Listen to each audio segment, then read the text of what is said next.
आइए आज हम करते हैं बोन इंजरीज, जिसे हम फ्रैक्चर भी कहते हैं। स्पोर्ट्स इंजरीज में हमने 3 कैटेगरीज बनाई थी। Games classification of sports injuries, जहां हमने बात की थी कि sports injuries are classified into 3 categories: soft tissue injuries, bone injuries and joint injuries. हमने सॉफ्ट टिश्यू इंजरीज ऑलरेडी जो है डिटेल में डिस्कस कर लिया है पिछली वीडियोस में, और आज हम स्टार्ट करने जा रहे हैं बोन इंजरी। बोन, जिसे हम हड्डी कहते हैं, सर से लेके पांव तक, एक हाथ की उंगली से दूसरे हाथ की उंगली तक, हमारी रीढ़ की हड्डी में जहाँ पर भी हार्ड आपको पोर्शन दिखाई देता है, दैट इज बोन, हड्डी। ये हड्डी में खास तौर पे हमारे बाजू की हड्डी में, हाथ पैर और टांग में अक्सर चोट लगने के ज़्यादा चांसेस होते हैं। बोन इंजरी स्पोर्ट्स में 5 से 6% होती, मतलब जो स्पोर्ट्स इंजरीज होती हैं उसका 5 to 6% जो है that counts for bone injuries. Bone injury almost all games में ज़्यादा चांसेस होते हैं, लेकिन कुछ गेम्स हैं जहां ज़्यादा चांसेस होते हैं, जैसे बॉक्सिंग है, रेसलिंग है, हॉकी है, फुटबॉल है, क्रिकेट है, कबड्डी है। इन गेम्स में बोन इंजरी होने के बहुत से चांसेस हैं। Now let us discuss various types of bone injuries. Depending upon the type of injury there are many types of bone injuries.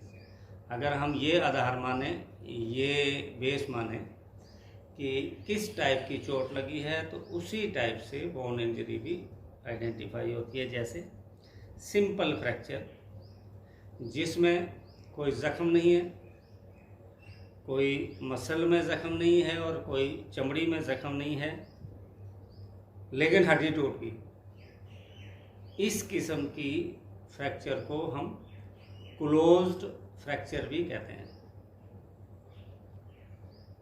Simple fracture is also known as closed fracture, क्योंकि इसमें कोई muscle नहीं टूटा हमारा, कोई skin नहीं टूटी है, इसलिए हम इसको क्लोज टाइप ऑफ फ्रैक्चर भी कहते हैं। तो पहले टाइप बता दिया, जिसमें सिंपली हड्डी टूटी हो, ना मसल टूटा हो, ना मसल को कोई ज़ख्म हो, ना स्किन को कोई ज़ख्म या चोट हो। दूसरा है कंपाउंड फ्रैक्चर। कंपाउंड फ्रैक्चर में हड्डी तो टूटी है, मसल भी टूटा है, या स्किन में भी क्रैक या ब्रेक है, स्किन में भी ब्लीडिंग है, या स्किन में भी डिकलराइजेशन है, तो इसको हम कंपाउंड फ्रैक्चर कहते हैं। और कंपाउंड फ्रैक्चर को हम ओपन टाइप ऑफ फ्रैक्चर भी कहते हैं। तो सिंपल फ्रैक्चर को हम क्लोज टाइप ऑफ फ्रैक्चर भी कहते हैं, और कंपाउंड फ्रैक्चर को हम ओपन टाइप ऑफ फ्रैक्चर भी कहते हैं। नॉर्मली कंपाउंड फ्रैक्चर में जो broken part of the bone है वो कई बार बाहर आ जाता है, मतलब बाहर उंगली लगाएंगे तो नोकीला सा पार्ट हमें दिखाई देता है। थर्ड टाइप है कॉम्प्लिकेटेड फ्रैक्चर। इसमें हड्डी एक से ज़्यादा जगह पे टूटी होती है।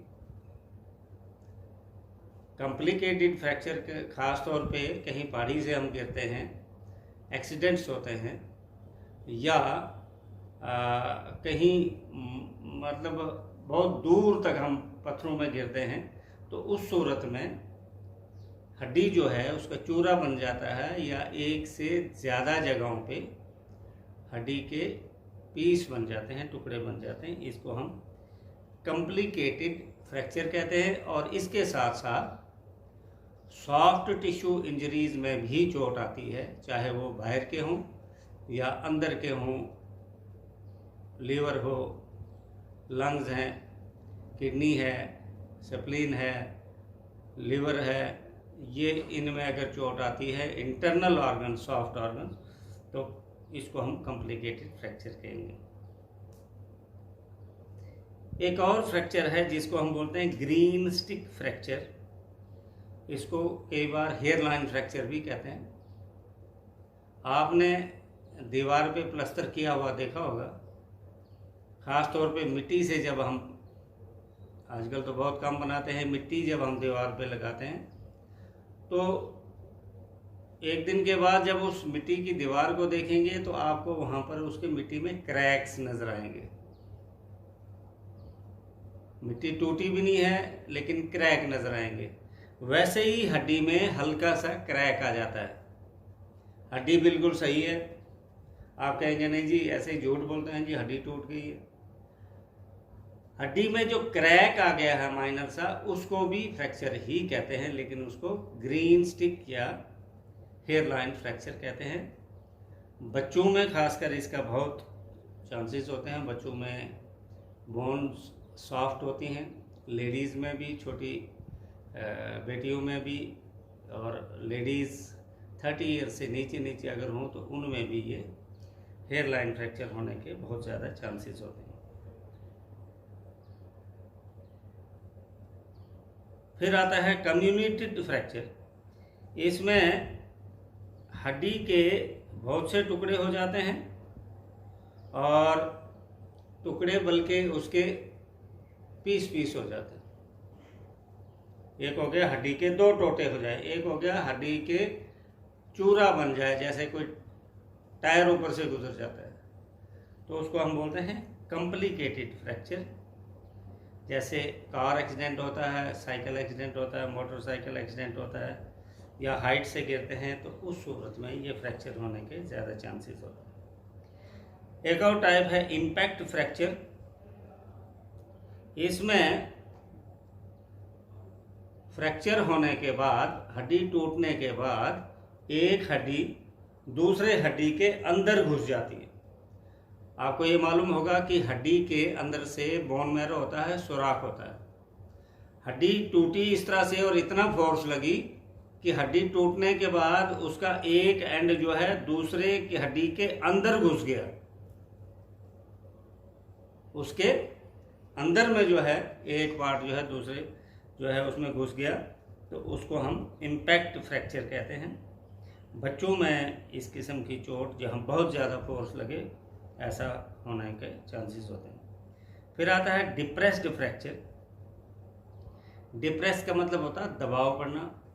जैसे हमारा ये शकल है, कहीं पर चोट लगती है तो वहाँ हड्डी टूट कर अंदर की तरफ प्रेस हो जाती है, ऐसे खड्डा जैसे बन जाता है, तो इस किस्म की फ्रैक्चर को हम डिप्रेस्ड फ्रैक्चर कहते हैं। अब ये थे डिफरेंट टाइप्स ऑफ फ्रैक्चर। अब हम पहचान कैसे करें कि फ्रैक्चर है या मसल पुल है या स्प्रेन है या स्ट्रेन है। अगर आपको पहचान किसी डिजीज़ या बीमारी या चोट की आ जाती है तो 50% इलाज हो गया। अगर पहचान ही नहीं आई तो सारा इलाज बेकार है। सबसे पहली पहचान जो है, सिम्टम्स क्या हैं? जिस जगह पे चोट लगी हो वो जगह सख्त हो जाएगी, मसल पुल में भी हो जाती है, कोई पता नहीं चला। स्वेलिंग हो जाएगी, मसल पुल में भी स्वेलिंग हो जाती है, कोई पता नहीं चलेगा। दर्द होगी, मसल पुल या स्प्रेन या स्ट्रेन में भी दर्द होती है, कोई पता नहीं चलेगा। जिस जगह पे हड्डी टूटी है उस जगह पे कुछ नोकीला पार्ट हमें फील हो रहा है। Yes, this is the first sign of fracture.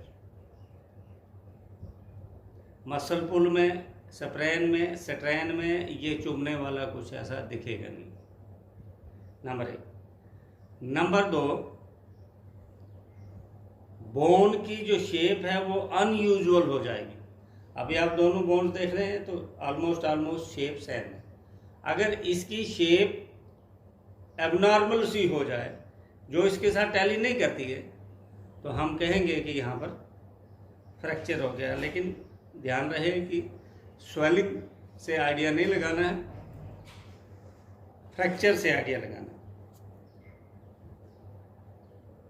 जहाँ तक ग्रीन स्टिक या हेयर लाइन फ्रैक्चर का ताल्लुक है उसमें एक्सरे से ही हम ज़्यादा पता कर सकते हैं। हाँ, उस पर्टिकुलर जगह पे बहुत ज़्यादा पेन होगी, मोमेंट नहीं होगी, तो ज़्यादा जो है वो अल्ट्रासाउंड या एक्सरे से पता चलता है। ट्रीटमेंट घर में क्या है, हम कोई घर में ट्रीटमेंट नहीं दे सकते हैं। हम सिर्फ उसको रेस्ट दे सकते हैं, उसको इमोबाइल कर सकते हैं, उसको बांध के रख सकते हैं कि उसमें ज़्यादा मोमेंट ना हो, क्योंकि जितनी ज़्यादा मोमेंट होगी तो पेशेंट को पेन होती है। तो हमने उसको बांध के रखना है, फिर उसको हॉस्पिटल कैरी करना है, तो फर्दर ट्रीटमेंट जो है